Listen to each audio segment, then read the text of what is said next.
to figure it out. Once we're dead, it's too late to make any course corrections. Okay? So there'll be weeping and gnashing of teeth. This forces us to thus consider a very important question. Are we worshiping our doctrines and our traditions, which separate us from Elohim, or are we living in the presence of Yahuwah, our Elohim? And I should have put according to his word. So, the big question, which prince are you? The first, protected and nourished by the word of Yahuwah, your Elohim, or the second, denying the word of Yahuwah Elohim for your doctrine and tradition, and as a result, barred from his presence? Okay? Goes back to the song. Kodesh and acceptable in your eyes. That's a choice that I have to make.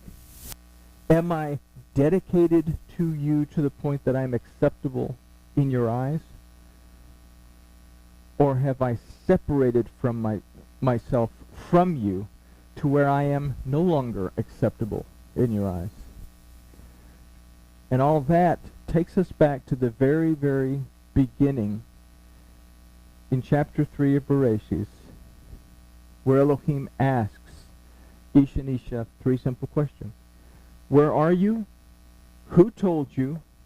And we'll kind of change the words up a little bit. What are you going to do? It's a very pressing study.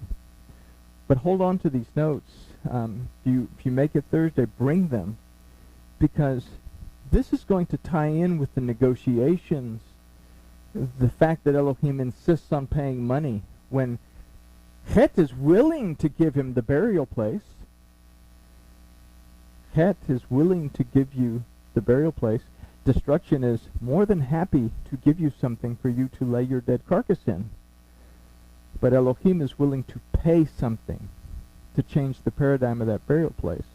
Why does Abraham make his servant swear to him by placing his hand under his thigh to have the wife for Isaac brought back and not to let Isaac go to that country?